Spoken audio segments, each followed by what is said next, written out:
والسلام على رسول الله وعلى آله وصحبه أجمعين ومن تبعهم بإحسان إلى يوم الدين. أشهد أن لا إله إلا الله وحده لا شريك له وأشهد أن محمدا عبده ورسوله أما بعد. قال الله تبارك وتعالى: أعوذ بالله من الشيطان الرجيم. وإذا قيل لهم آمنوا كما آمن الناس قالوا أنؤمن كما آمن السفهاء ألا إنهم هم السفهاء ولكن لا يعلمون. وإذا لقوا الذين آمنوا قالوا آمنا وإذا خلوا إلى شياطينهم قالوا إنا معكم إنما نحن مستهزئون الله يستهزئ بهم ويمدهم في طغيانهم يعمهون أولئك الذين اشتروا الضلالة بالهدى فما ربحت تجارتهم وما كانوا مهتدين. وقال النبي الكريم صلى الله عليه وسلم: آية المنافق ثلاث: إذا حدث كذب وإذا وعد أخلف وإذا اؤتمن خان. وفي رواية: أربع من كن فيه كان منافقا خالصا: إذا خاصم فجر وإذا عاهد غدر وإذا اؤتمن خان وإذا حدث كذب.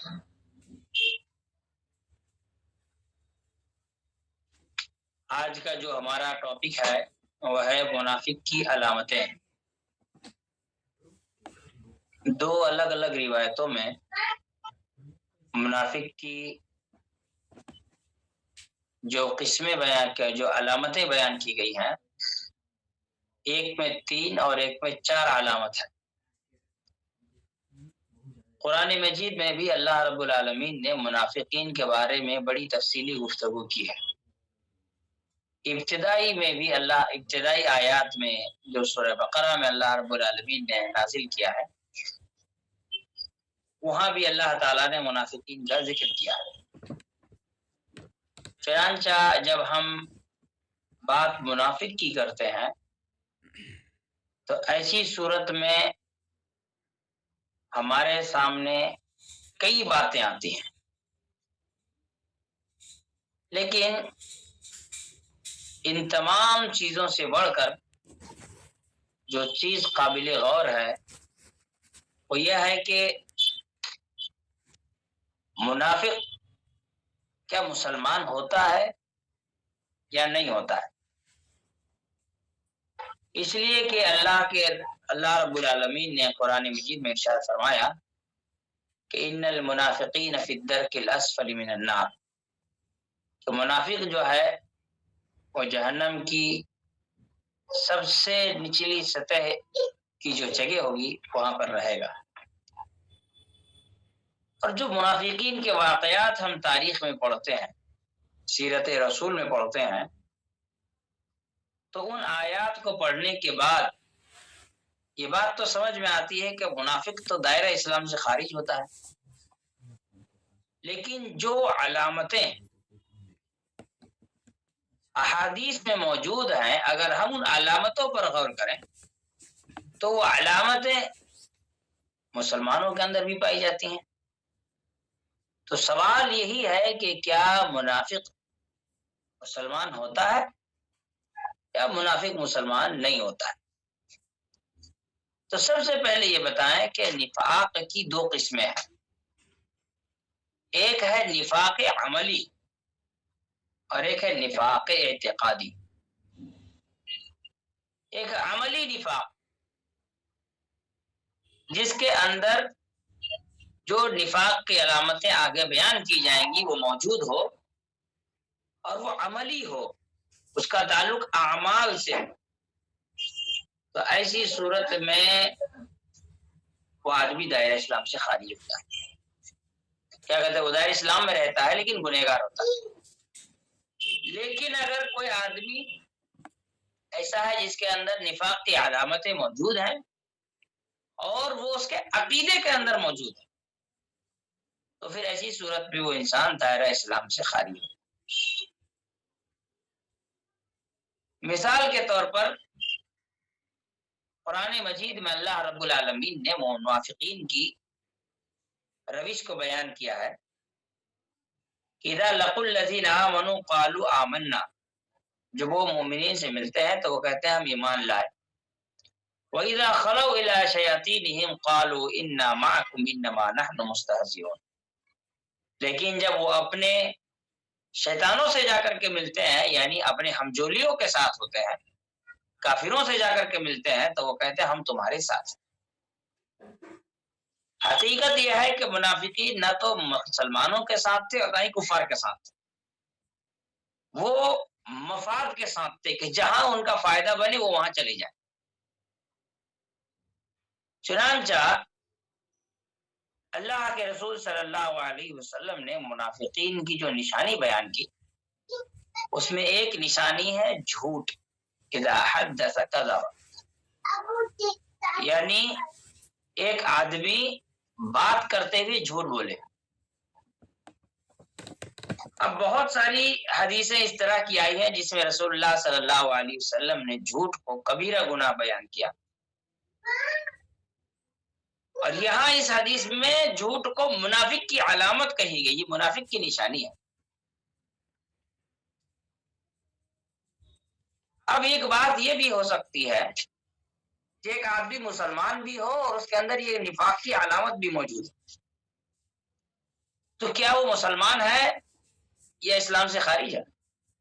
تو اگر وہ اپنی بات چیت میں عام بول چال میں جھوٹ بولتا ہے تو کافر تو نہیں ہوگا، لیکن اگر وہ دل میں ایمان نہ ہو اور زبان سے کہے کہ میں مومن ہوں،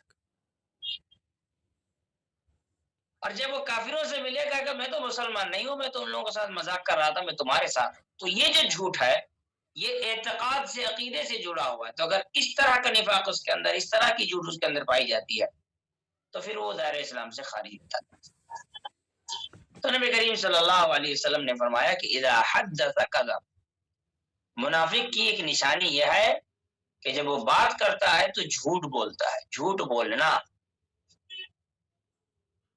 یہ مومن کا شیوا نہیں ہے، یہ مومن کا کام نہیں ہے. ایک آدمی اگر اس کی زندگی میں وہ عام معاملات میں جھوٹ بولتا ہے تو کبیرہ گناہ کا مرتکب ہے، لیکن اگر وہ آدمی اپنے ایمان اور اپنے عقیدے سے متعلق جھوٹ بولتا ہے، مسلمانوں کے سامنے اسلام ظاہر کرتا ہے، کافروں کے پاس جب جاتا ہے تو وہ کفر کرنے لگتا ہے اور کہتا ہے کہ بھئی ہم تمہارے ساتھ ہیں، مسلمانوں کے ساتھ نہیں ہے، تو ایسی صورت میں وہ انسان دائرہ اسلام سے خارج ہو جاتا ہے، وہ منافق ہے. وہ اس طرح کا منافق ہے جس طرح عبداللہ ابن ابی ابن سلول تھا. اس لیے کہ اللہ رب العالمین نے اس قسم کے نفاق کا ذکر خود قرآن مجید میں بیان کرتے ہوئے کہا وَإِذَا لَقُوا الَّذِينَ آمَنُوا قَالُوا آمَنَّا، جب وہ مومنوں کے ساتھ آتے ہیں تو کہتے ہیں کہ ہم ایمان لائے. وَإِذَا خَلَوْا إِلَىٰ شَيَاطِینِهِمْ، لیکن جب وہ کفار سے جا کر کے ملتے ہیں تو کہتے ہیں اِنَّا مَعَكُمْ، ہم تو تمہارے ساتھ ہیں، إِنَّمَا نَحْنُ مُسْتَهْزِئُونَ، ہم تو مسلمانوں کے ساتھ مذاق کر رہے ہیں. نبی کریم صلی اللہ علیہ وسلم کے زبانی جھوٹ کی بڑی مذمت آئی ہے. چنانچہ ایک روایت میں ہے کہ اللہ کے رسول صلی اللہ علیہ وسلم نے فرمایا کہ الا اخبرکم باکبر الکبائر، کہ کیا میں تمہیں بڑے گناہوں کے بارے میں نہ بتاؤں؟ تو صحابہ کرام نے کہا کیوں نہیں اللہ کے رسول صلی اللہ علیہ وسلم؟ تو اللہ کے رسول صلی اللہ علیہ وسلم انہیں کبیرہ گناہوں کے بارے میں بتاتے ہوئے کہتے ہیں الاشراک باللہ، اللہ کے ساتھ شرک کرنا یہ سب سے بڑا گناہ ہے. پھر آگے فرماتے وہ حقوق الوالدین، کہ والدین کے ساتھ بدسلوکی کرنا، ان کی نافرمانی کرنا. پھر اللہ کے رسول صلی اللہ علیہ وسلم ٹیک لگائے ہوئے بیٹھے تھے، ایک دم سیدھے ہو کر کے بیٹھ جاتے ہیں اور کہتے ہیں کہ الا وقول الزور وشہادت الزور، الا وقول الزور وشہادت الزور، الا وقول الزور وشہادت الزور. خبردار یاد رکھو، جھوٹی باتیں کرنا، جھوٹی گواہی دینا، جھوٹی باتیں کرنا، جھوٹی گواہی دینا، جھوٹی باتیں کرنا، جھوٹی گواہی دینا. فجعلوا یتکرر، کہتے ہیں کہ اللہ کے رسول صلی اللہ علیہ وسلم اس بات کو مسلسل بول رہے ہیں، بولے جا رہے ہیں، بولے جا رہے ہیں، بولے جا رہے ہیں، یہاں تک کہ صحابہ کرام کو دہشت اور خوف کا احساس ہونے لگا. تو کہنے لگے کہ کاش اللہ کے رسول صلی اللہ علیہ وسلم آپ اگر خاموش ہو جاتے تو بڑا اچھا ہوتا. اور اس کے ساتھ اللہ کے رسول صلی اللہ علیہ وسلم خاموش ہو جاتے ہیں. یعنی اللہ کے رسول صلی اللہ علیہ وسلم اتنی دفعہ، اتنی بار اس جملے کو دہراتے ہیں کہ جھوٹی بات کرنا، جھوٹی گواہی دینا، یہ اس بات کی نشانی ہے کہ اللہ کے رسول صلی اللہ علیہ وسلم اس عمل کو کتنی ناپسند کرتے تھے۔ اور ایک حدیث میں ہے کہ اللہ کے رسول صلی اللہ علیہ وسلم نے فرمایا کہ لا یزال الناس یصدقوا ویتحری الصدق حتی یکتب عند اللہ صدیقا، کہ ایک آدمی مسلسل سچ بولتا ہے اور سچ کی تلاش میں رہتا ہے، یہاں تک کہ وہ اللہ رب العالمین کا یہاں صدیق لکھ دیا جاتا ہے۔ ولا یزال الرجل یکذب، اور ایک آدمی مسلسل جھوٹ بولتے رہتا ہے، ویتحری الکذب، اور جھوٹ دھوکہ بازی اسی کے چکر میں پڑا رہتا ہے، ہمیشہ سوچتے رہتا ہے کسی طرح لوگوں کو بیوقوف بنائے، حتی یکتب عند اللہ کذابا، یہاں تک کہ وہ اللہ تعالیٰ کے کذاب لکھ دیا جاتا ہے۔ اور ایک روایت میں یہ بھی ہے کہ ان الکذب یہدی الی الفجور، کہ جھوٹ انسان کو گناہ کی طرف لے کر کے جاتا ہے، انسان کو گنہگار بناتا ہے، جھوٹ بولنے سے انسان گنہگار ہوتا ہے۔ اس کے بالمقابل آدمی اگر سچ اور سچائی کو اختیار کرتا ہے تو ان الصدق یہدی الی البر، سچائی انسان کو اچھائی کی طرف لے کر کے جاتا ہے۔ اسی طرح سے اللہ رب العالمین نے خود قرآن مجید میں ارشاد فرمایا یا ایھا الذین آمنوا اتقوا اللہ وقولوا قولا سدیدا، اے وہ لوگوں جو ایمان والے ہو، تم سچی اور صحیح باتیں کیا کرو، درست باتیں کیا کرو۔ سچی بات صرف یہ نہیں ہے کہ آدمی جھوٹ نہ بولے، بلکہ آدمی اگر گول مول بات کرے تو یہ بھی سچائی کا اپوزٹ ہے، یہ جھوٹ کی قسم ہے، گول مول باتیں کرنا، جس کو عربی زبان میں تعریض کہا جاتا ہے، یہ جھوٹ کی قسم۔ تو بتانے کا مقصد یہ ہے کہ سچائی اللہ کو پسند ہے اور جھوٹ اللہ کو ناپسند ہے۔ یہاں تک کہ نبی کریم صلی اللہ علیہ وسلم نے اس بات کا ذکر کیا کہ کوئی آدمی اگر جھوٹ نہ چھوڑے تو اس کے روزے کا کوئی فائدہ نہیں۔ من لم يدع قول الزور والعمل به فليس لله حاجة ان يدع طعامه وشرابه۔ اللہ رب العالمین حق ہے، اللہ رب العالمین کذب کو ناپسند کرتا ہے۔ اگر آدمی کذب کا شکار ہے، جھوٹ کا شکار ہے، تو اللہ رب العالمین کا یہاں وہ انسان ناپسندیدہ ہے۔ اور یہ منافقین کی سب سے بڑی نشانی تھی کہ جب وہ مسلمانوں سے ملتے تھے تو مسلمانوں سے کہا کرتے تھے کہ بھئی ہم مسلمان ہیں، اور اس کے پیچھے ان کا مقصد صرف اور صرف ذاتی مفاد ہوا کرتا تھا۔ اللہ کے رسول صلی اللہ علیہ وسلم کے زمانے میں جو حادثات ہوئے، ان حادثات پر اگر غور کریں گے تو کئی باتیں سمجھ میں آتی ہیں۔ ان میں منافقین کا جھوٹ بہت آگے بڑھ چڑھ کر کے تھا۔ مثال کے طور پر جنگ تبوک کی مناسبت سے جو منافقین جنگ میں شرکت کے لیے نہیں گئے، ان منافقین نے رسول اللہ صلی اللہ علیہ وسلم کے سامنے سچ کہنے کی جرات اور ہمت نہیں کی، انہوں نے جھوٹ کہا۔ اور وہ 3 صحابہ جو پیچھے رہ گئے تھے، انہوں نے سچی بات کہی، حق بیانی سے کام کیا۔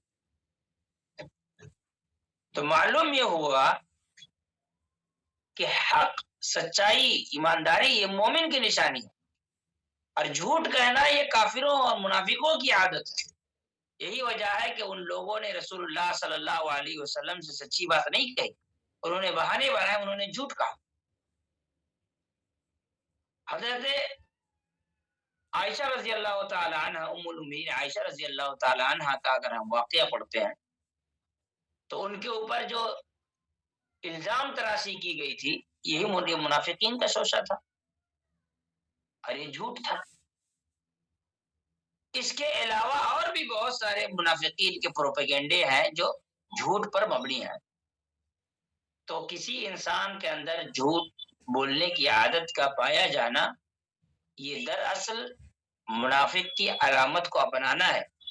اگر مومن ہو کر کے وہ جھوٹ بولتا ہے تو منافقین کی اس معاملے میں اتباع اور پیروی کرتا ہے، اور اگر وہ اپنے ایمان کے بارے میں ہی جھوٹ بولتا ہے مومنوں کے سامنے مسلمان ہو جاتا ہے اور دوسروں کے یہاں جا کر کے وہ کوئی اور بات کرتا ہے، تو پھر ایسی صورت میں وہ انسان اسلام سے خارج ہوتا ہے۔ دوسری جو علامت رسول اللہ صلی اللہ علیہ وسلم نے بیان کی وہ ہے وَإِذَا عَاهَدَ غَدَرَ، دوسری روایتوں میں ہے وَإِذَا وَعَدَ أَخْلَفَ، کہ وعدہ کرے تو وعدہ خلافی کرے، اگر عہد و پیمان ہو تو اس کو توڑ دے۔ دھوکہ، یہ دھوکہ دھڑی، وعدہ خلافی، یہ مومن کی شان نہیں ہے۔ رسول اللہ صلی اللہ علیہ وسلم کی اتباع کرنا نہیں ہے۔ جو آدمی رسول اللہ علیہ وسلم کی اتباع کرتا ہے اسے ہمیشہ وعدوں کو پورا کرنا چاہیے۔ اللہ کے رسول صلی اللہ علیہ وسلم وعدے کے کتنے پکے تھے، اس کے لیے اگر ہم دیکھیں تو صلح حدیبیہ بہت ہی بڑی بات ہے۔ نبی کریم صلی اللہ علیہ وسلم اپنے چند صحابہ کرام کے ساتھ عمرہ کرنے کے لیے نکلے تھے۔ حدیبیہ کے مقام پر جب پہنچے، سن 6 ہجری میں یہ واقعہ پیش آیا، تو ایسی صورت میں مکے کے کافروں نے مسلمانوں کو عمرہ کرنے نہیں دیا۔ نتیجہ یہ ہوا کہ مکے کے کفار اور مسلمانوں کے درمیان ایک صلح ہوئی، جس صلح میں یہ بات کی گئی کہ اس سال مسلمان عمرہ نہیں کریں گے، اگلے سال آئیں گے۔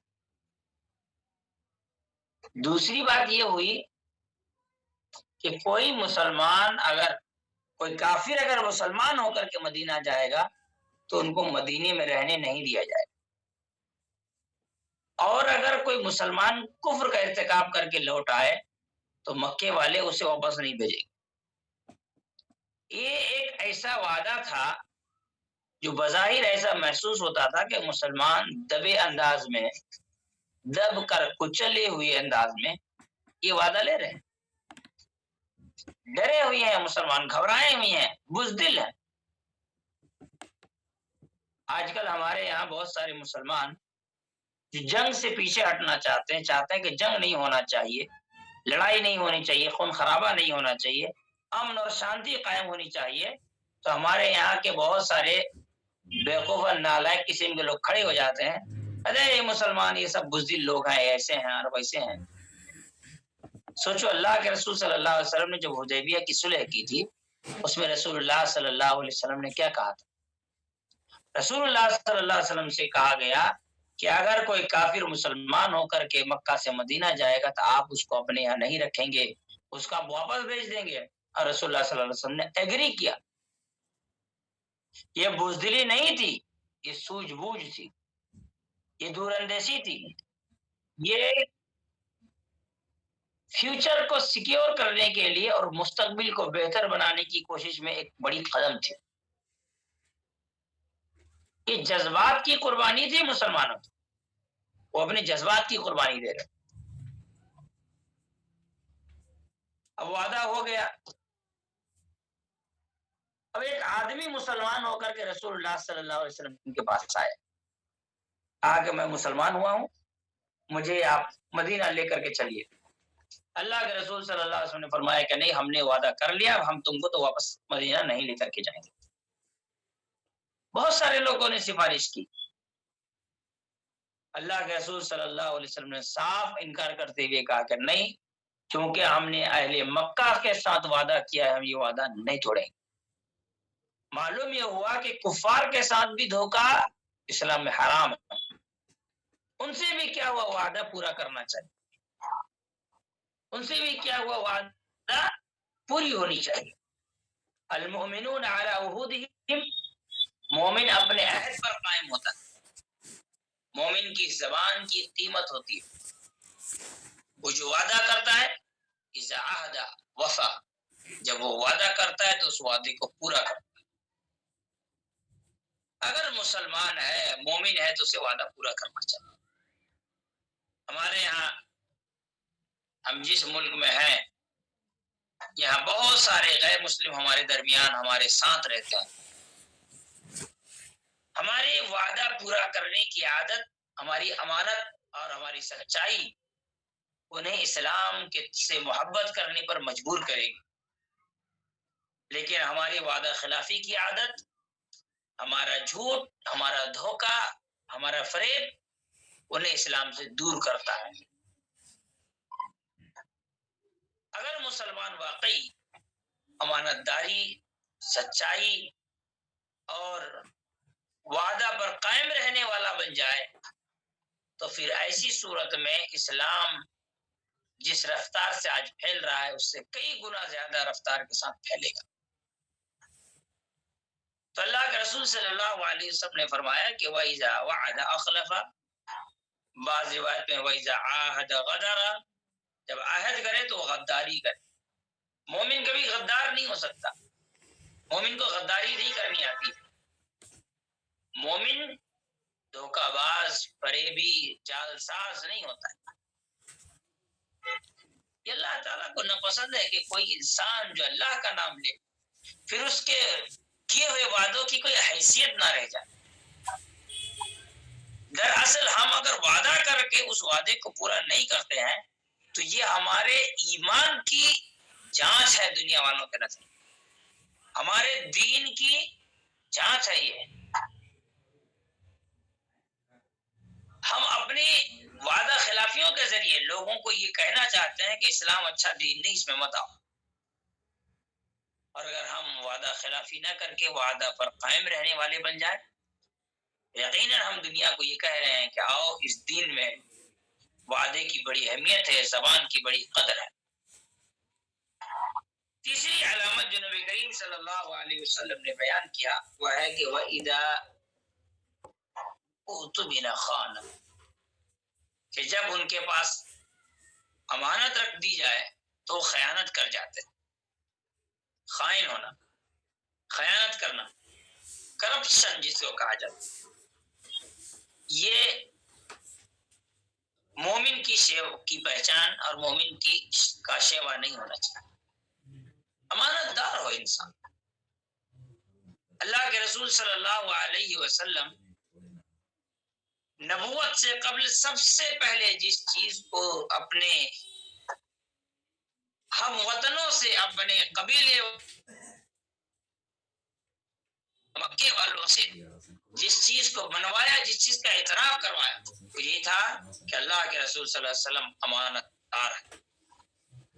ان کے پاس اگر کسی نے کوئی سامان رکھ دیا تو وہ سامان کبھی بھی وہ چوری نہیں کریں گے، اس میں غبن نہیں کریں گے، اس میں گھوٹالا نہیں کریں گے. یہی وجہ ہے کہ جب اللہ کے رسول صلی اللہ علیہ وسلم کے زمانے میں خانہ کعبہ کی تعمیر ہوئی تو بڑا دلچسپ واقعہ ہے. اہل مکہ نے کہا کہ دیکھو خانہ کعبہ کو بنانے میں ہم سارا کا سارا حلال پیسہ لگائیں گے، حرام پیسے ہم نہیں استعمال کریں گے. اب حلال پیسے جڑائے تو حلال پیسے گھٹ گئے تو خانہ کعبہ جس کے 2 کونے تھے اور سامنے سے راؤنڈ سرکل تھا اس کو 4 کونے میں کر دیا، اسکوائر کر دیا، اور سامنے کا جو سرکل نما تھا اس کو دیوار سے نارمل اینٹ سے گھیر کر کے اس کو حتیم کہا جاتا ہے، وہ خانہ کعبہ کے اندر کا حصہ ہے، بنا دیا. تعمیر کیا. اب جب خانہ کعبہ تعمیر کر دیا گیا اور حجر اسود کو اس کے اپنے جگہ پر رکھنے کی نوبت آئی جہاں پر رکھا گیا تھا، پہلے رکھا ہوا تھا، بناتے ٹائم تو ہٹایا گیا پھر رکھا جا رہا تھا، تو ہر کوئی یہ چاہتا تھا کہ یہ جو سب سے عظیم کام ہے حجر اسود کو اپنی جگہ پر رکھنا، یہ شرف مجھے حاصل ہو. بڑی بحث و تکرار ہوتی تھی. وہ کہتا تھا ہم کو ملنا چاہیے، وہ کہتا ہم کو موقع ملنا چاہیے، ہم نے اتنی محنت کی تو کہا ہمیں اتنا چندہ دیا. اس طرح بحثیں ہوئی لوگوں میں. کسی بزرگ آدمی نے کہا کہ اس طرح کی لڑائی جھگڑے سے کوئی حل حاصل ہونے والا تو ہے نہیں. ایسا کرتے ہیں کہ آج سب گھر چلو، کل جو آدمی سب سے پہلے خانہ کعبہ کے اندر گھسے گا، سب آؤٹ کر کے آئے گا، وہ اس معاملے میں مخلص ہوگا اور اسی کو فیصلہ کرنے کا حق دیا جائے گا. وہ جو فیصلہ کرے گا سب کو ماننا. اس لیے کہ پھیتا کاٹنے میں سب آگے آتے ہیں اور کام کرتے ٹائم سب غائب. تو اہل مکہ میں جتنے لوگ تھے سب نے سوچا کہ جائیں گے آرام سے، صبح صبح آئیں گے. اور بہت سارے لوگوں نے کوشش کی کہ نہیں سب سے پہلے پہنچنا ہوگا، کیونکہ یہ نام کی بات ہے، یہ ہسٹری میں آئے گا کہ خانہ کعبہ میں حجر اسود ہم نے لگایا ہے، یہ موقع ہم کو ملا ہے، اس سے ہماری گردن اونچی ہو جائے گی. تو وہ لوگ دوڑے دوڑے آئے. صبح جب آئے تو دیکھا کہ رسول اللہ صلی اللہ علیہ وسلم سب سے پہلے خانہ کعبہ پہ موجود. اور ایسا بھی نہیں ہوا کہ جو لوگ آئے صبح جب دیکھا کہ اللہ کے رسول صلی اللہ علیہ وسلم پہلے سے ہیں تو دکھی ہو گئے کہ یار میں تو آیا تھا دوڑ کر کے لیکن میں آ نہیں سکا ٹائم. دکھی نہیں ہوئے بلکہ وہ بھی خوش ہوئے، چلو میں بھلے لیٹ ہو گیا لیکن ایک ایسی ذات، ایک ایسی شخصیت صبح صبح سب سے پہلے اٹھ کر کے خانہ کعبہ میں آ کر داخل ہوتی ہے، جس شخصیت کے اندر امانت داری سب سے زیادہ پائے. چنانچہ ان لوگوں نے کہا صادق آ گئے، امین آ گئے، یہ جو فیصلہ کریں گے وہی ہم کو منظور. چنانچہ اللہ کے رسول صلی اللہ علیہ وسلم کا نام الصادق الامین بھی، امانت دار اور سچے. یہ تو تھی زمانہ وحی سے پہلے کا واقعہ. دشمن کو کوئی آدمی کوئی 5 پیسہ نہ دے، لیکن اللہ کے رسول صلی اللہ علیہ وسلم جب ہجرت کرنے جا رہے تھے تو حضرت علی رضی اللہ تعالیٰ عنہ کو کہا کہ تم میرے بستر پر سو جاؤ، میرے پاس مکے کے کافروں کی امانتیں ہیں، اسے ان تک پہنچا دینا پھر آنا. سوچئے جان کا دشمن ہے لیکن اتنا بھروسہ ہے کہ بھلے میں اس کا دشمن ہوں لیکن وہ میرے ساتھ خیانت کا معاملہ تو نہیں کرے. کیا ہندوستان کے سبھی مسلمانوں کے سلسلے میں ہندوستان کے کوئی 10% غیر مسلم بھی یہ بات کہہ سکتا ہے کہ مسلمان بھلے ہمارا دشمن ہے یا ہم اس کو بھلے اپنا دشمن مانتے ہیں لیکن اگر ضرورت پڑے تو ہمارے ساتھ خیانت نہیں کرے گا، ہم اپنا پیسہ اپنا گھر کی چابی اس کو دے کر چلے جائیں گے تو چوری نہیں کرے گا، اس میں خیانت نہیں کرے گا. سوچیے جب تک یہ والا امانت داری کا معاملہ ہم دنیا والوں کے سامنے نہیں رکھیں گے، ہم کبھی بھی یہ کہنے کے حق نہیں رکھتے ہیں کہ حضور ہمارے ساتھ ظلم ہو رہا، کبھی نہیں. جان کے دشمن ہیں، خود جان لینے پر تلے ہیں، لیکن امانت لا کر کے رسول اللہ صلی اللہ علیہ وسلم کے گھر پہ رکھے. اور امانت داری کا یہ معاملہ کہ جب جا رہے ہیں انہی دشمنوں سے جان بچا کر کے، یہ نہیں کہ میں چھوڑ کے چلا گیا جو چاہے اٹھا لے میرے گھر سے، میں کیا کروں، مجھے تو جان بچانی ہے. نہیں، حضرت علی رضی اللہ تعالیٰ عنہ کو ذمہ داری دی کہ یہ امانت بھلے وہ میرے دشمن ہیں لیکن میں ان کے مال کے ساتھ خیانت نہیں کر سکتا. بے یار کیا کہتے ہیں بے سہارا ان کے مال کو چھوڑ کر نہیں جا سکتا، تم ان کو ان تک پہنچا دینا، اس کے بعد تمہاری. تو بتانے کا مقصد یہ ہے کہ امانت داری ختم ہو رہا ہے. ایک رائٹر ہیں عبد المالک مجاہد، سعودی میں رہتے ہیں، یہ جو دارالسلام پبلشر ہیں، پبلشنگ کمپنی ہے اس کے وہ ہیڈ ہیں. ان کی بہت ساری کتابیں، ان میں سے کتاب ہے جس کا نام ہے سنہرے واقعات. اس میں ایک واقعہ ہے کہ ایک مولانا تھے، وہ فیجی میں امامت کرتے تھے. ان کا گھر اتنا دور تھا کہ وہ بس میں سفر کر کے فجر کی نماز پڑھانے جاتے تھے، بس میں بس سفر کرتے. تو ایک دن کا واقعہ ہے، بہت دنوں سے ایسے ہی چل رہا تھا. ایک دن کا واقعہ ہے کہ وہ مولانا امامت کے لیے جا رہے تھے، بس والے کو پیسہ دیا تو بس والے نے ان کو کچھ پیسے زیادہ دے دیے، مثال کے طور پر آپ کو اگر بس میں آٹو میں بیٹھ کر کہیں جانا ہے، 10 روپیہ بھاڑا ہوا اور آپ نے 50 کا نوٹ دے دیا اور اس نے آپ کو 40 روپیہ دینا تھا، 10 کے 4 نوٹ دینے تھے یا 20 کے 2 دینے تھے، اس نے 100 کے یا 50 کے 4 نوٹ یا 2 نوٹ دے دیے۔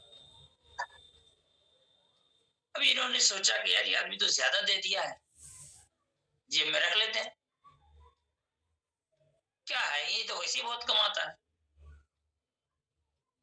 پھر سوچنے لگے کہ اگر یہ بس والا حساب دے گا تو بس کمپنی کو نقصان ہوگا، بس کمپنی تو ویسے بہت مالدار ہے، اس 40-50 روپے میں کیا فرق پڑنے گا۔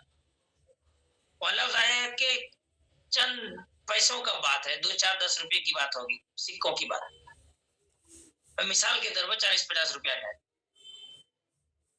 اب ایسا ہوا کہ وہ مولانا اسی سوچ میں لگے ہوئے تھے کہ پیسہ واپس کریں کہ نہ کریں، ایک تو یہ آدمی کا نقصان ہوگا یا تو کمپنی کا نقصان ہوگا، دونوں ہی حالت میں دونوں کا بڑے پیسے ہیں۔ اترتے وقت ان کا دل نہیں مانا اور انہوں نے وہ پیسہ بس کنڈکٹر کو دے دیا کہ بھائی یہ دیکھو تم نے مجھے کچھ ایکسٹرا پیسے دے دیے تھے، یہ پیسے میرے نہیں ہیں، یہ تمہارے، تم اس کو رکھو، تم حساب صحیح سے کیا کرو۔ چلے گئے تو بس کنڈکٹر نے انہیں روک کر کہا کہ رکیے، میں نے غلطی سے آپ کو پیسہ نہیں دیا، میں نے یہ پیسہ آپ کو جان بوجھ کر کے دیا۔ برسوں سے، کئی سالوں سے میں آپ کو دیکھ رہا ہوں، آپ ہمارے بس میں سوار ہوتے ہیں، گھر کے پاس سوار ہوتے ہیں، مسجد کے پاس اترتے ہیں، آپ مسجد میں امامت کرتے ہیں، آپ اس مسجد کے امام ہیں، آپ دھارمک گرو ہیں، مذہبی پیشوا ہیں، اسپرچول لیڈر ہیں۔ میں یہ جاننا چاہ رہا تھا کہ آپ کے یہاں پر امانت داری نام کی چیز کتنی پائی جاتی ہے؟ میں کافی دنوں سے اسلام کے بارے میں سن رہا ہوں، اسلام کے بارے میں پڑھ رہا ہوں، میں سوچا کہ میں اسلام قبول کر لوں، لیکن سوچا اسلام قبول کرنے سے پہلے چلو ایک بار مسلمان کو آزما کے دیکھتا ہوں کہ اس دین کو جس کو میں اپنانے کا سوچ رہا ہوں اس کے ماننے والے کیسے ہوتے ہیں۔ آپ نے پوری امانت داری کے ساتھ مجھے پیسہ لوٹایا ہے، واقعی آپ کا دین بڑا مہان، بہت عظیم دین ہے، میں تو اسلام قبول کرنے کی نیت پہلے کر لیا تھا، میں اسلام قبول کرتا ہوں، اور وہ مسلمان ہو جاتا ہے۔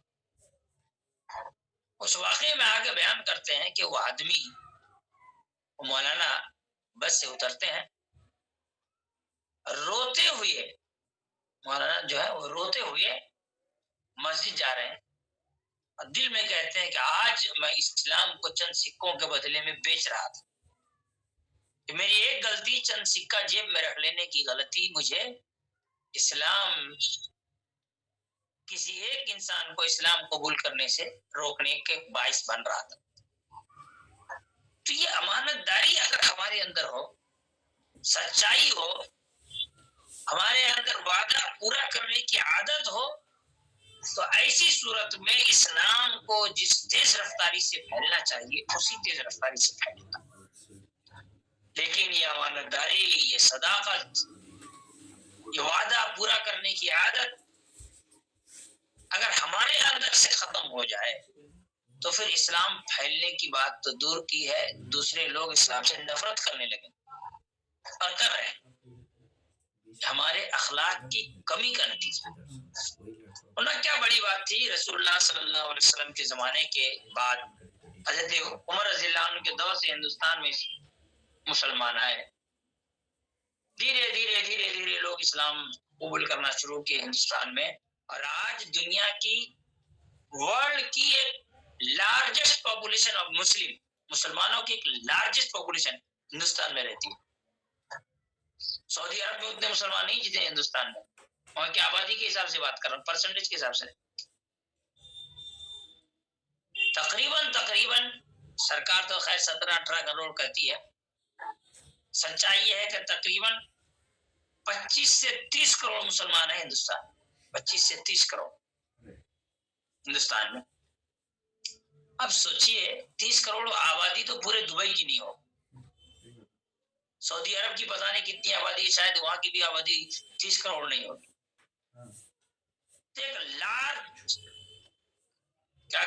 کوانٹٹی میں مسلمان ہندوستان میں ہیں، سب تو سعودی سے نہیں آئے ہیں نا۔ اگر ہندوستان میں مسلمان 30 کروڑ ہیں تو یوں سمجھ لیجیے کہ نہیں بھی تو 80% مسلمان وہ ہیں جو ہندوستانی ہیں۔ ہندوستان میں ان کے آبا و اجداد غیر مسلم تھے، وہ اسلام قبول کیے، نہیں بھی تو 80%، اس سے زیادہ بھی ہو سکتے، کم نہیں ہو سکتے۔ تو یہ جو ہمارے آبا و اجداد اسلام قبول کیے تھے، یہ ان تاجر صحابہ اکرام، تابعین اعظام، اتباع تابعین، تقریباً 25 کے قریب صحابہ ہندوستان آئے، اور تابعین اور اتباع تابعین اور بہت سارے لوگ ہندوستان میں آئے۔ ان تمام لوگوں کے امانت، صداقت اور اسی طرح سے وعدے پر قائم رہنے کی عادت نے یہاں کے لوگوں کو اسلام قبول کرنے پر مجبور کیا۔ یقیناً آج مسلمان اگر ان اخلاق حسنہ اور ان اوصاف حمیدہ کو اپنے اندر لے کر کے آ جائیں تو اسلام بہت تیز رفتاری سے پھیلے گا۔ اللہ کے رسول صلی اللہ علیہ وسلم کی زندگی میں اب دیکھیں، صحابہ کرام کے واقعات دیکھیں۔ رسول اللہ صلی اللہ علیہ وسلم نے جگہ جگہ پر لوگوں کو اس قسم کے عادات سے بچنے کے لیے کہا۔ امانت میں خیانت سے متعلق دو بات، اور ایک بات یہ ہے کہ جو آدمی امانت میں خیانت کرے، یہ دو قسم کا ہے۔ ایک ہے آپ کے پاس کوئی امانت رکھے، آپ اس میں خیانت کریں، اور ایک ہے قوم کی امانت آپ کے پاس، مسجد کے اکاؤنٹ کا پیسہ ہو، مدرسے کے فنڈ کا پیسہ ہو، یا دوسری چیزیں ہوں۔ تو جو آدمی آپ سے پیسہ، آپ نے اس کو پیسہ دیا، اس میں خیانت کرتا ہے، وہ مجرم ہے۔ لیکن جو قوم کے پیسے کو لوٹتا ہے، بیت المال کا نگراں بن کر کے اس کو لوٹ لیتا ہے، وہ انسان اور بڑا مجرم ہے۔ قیامت کے دن اس انسان کو اللہ رب العالمین بہت ہی زیادہ ذلت و رسوائی کے ساتھ عذاب میں مبتلا کرے۔ امانت داری سے متعلق سوچنی چاہیے اور امانت دار بننا چاہیے۔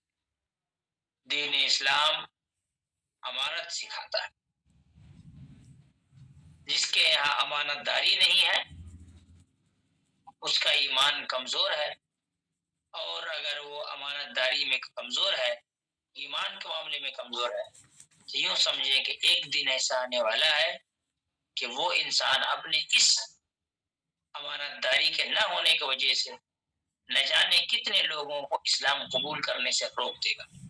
یعنی جو لوگ اسلام سے متاثر ہونے والے تھے، اس قسم کے برائیوں کو دیکھ کر، بدتمیزیوں کو دیکھ کر، وہ انسان اسلام قبول کرنے سے تو بہرحال سوچے گا 4 مرتبہ کہ جب مسلمان ایسے ہیں تو اسلام قبول کر کے کیا ہوگا۔